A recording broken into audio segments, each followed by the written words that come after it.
So one of the fascinating parts of the Rotunda history is the chapel.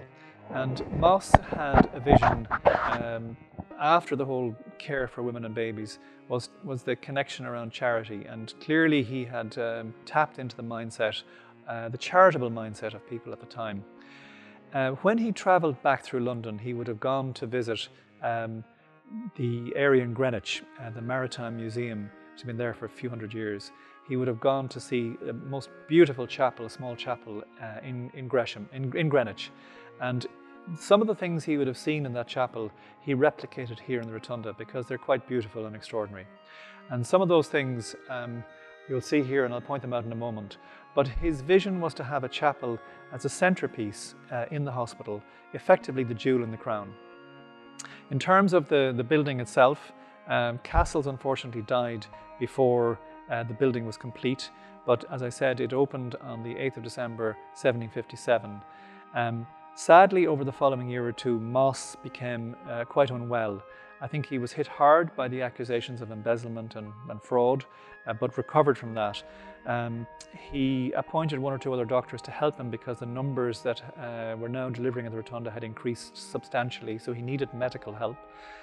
But he lived here in the hospital at the time. But in his last few months, he sadly spent a lot of time quite unwell. At the age of 47, he died prematurely in 1749. The charter had stipulated that a master, there would be a master of the hospital, who effectively is in today's terms the CEO, but the master was appointed for 7 years. However, the stipulation was that Bartholomew Mosse, as the first master, could be master for as long as he wished for or for his lifetime. And in effect, he served 2 masterships, 2 terms of 7, and died 14 years into the job. And the tragic thing is that he died effectively penniless, and his wife and 2 children, they had no money, no means. They clearly had support from family, but Mosse effectively was penniless. He had put all his personal family savings into the Rotunda project. And as a mark of appreciation to the man, the government in Westminster at the time made a recommendation that his wife would receive a particular pension fund and would not be left short for her lifetime. So I think that was a wonderful gesture at the time and a mark of appreciation. Coming back to the chapel, he knew the consciousness of charitable consciousness of people at the time, and having a chapel here in the centre of the hospital was going to bring people in, was going to keep people connected to the hospital.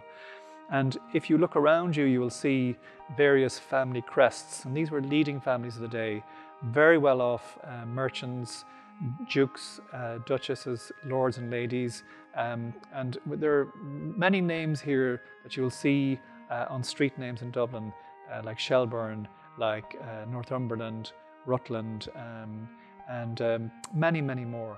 So the beauty of this approach was that these families would come to Sunday service every week, and they remained connected to the hospital. And after the service, Mosse had the opportunity to talk with them and tell them where their money was going and how it was being spent. So a very clever and a very resourceful man. Moreover, as well as getting the annual rent for the booth that they had, they would put money on the plate every Sunday. So it was a win-win. And the chapel itself is an amalgam of lots and lots of different types of architecture. For those of you who are art history, architecture students, there's no set theme here. There's no Baroque or Gothic or any particular theme. I think really it was stuff that Bartholomew Mosse liked and saw in his journeys. So he took directly from the Greenwich Chapel the faith, hope and charity. And if you look up, you'll see faith here is blindfolded, so blind faith. And in her left hand, or his left hand, I'm not sure if it's a man or woman, is a plumb line. And the plumb line represents fairness and justice. And that plumb line is directly over the snake, which represents evil. So if you like, good conquering evil.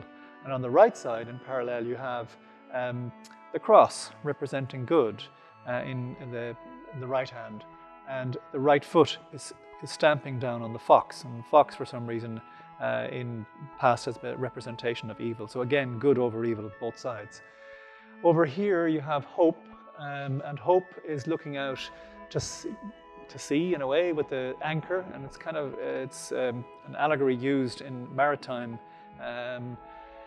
imagery, but it's looking out hopeful. There's not a lot more to say about Hope, but there she is. And the interesting one is Charity, who is here right over the top. Charity is sitting with three little cherubs, three little babies, one of them playing at her feet, one of them suckling at the breast, and the third in her right arm. And she is directly over the centerpiece, which are the veils of heaven, the purple curtains and veils are being pulled back, beneath which are the Lamb of God sitting on the book of 7 seals. So lots of very nice and interesting imagery. And beneath that, of course, then is the Gresham windows with the Gresham grasshopper. There's lots of interesting and beautiful pieces to admire. The Corinthian columns, the balustrade, the upper deck, the upper area we've had to close off because of health and safety reasons, but this chapel would have been used every Sunday. There would have been a Church of Ireland service and a Catholic service, but in the last 10-15 years we don't have that every week for a number of reasons, but we do have some services from time to time, and the hospital does use the chapel. We have our annual Christmas carols and other events. But the organ is also here from the beginning, but unfortunately it no longer works.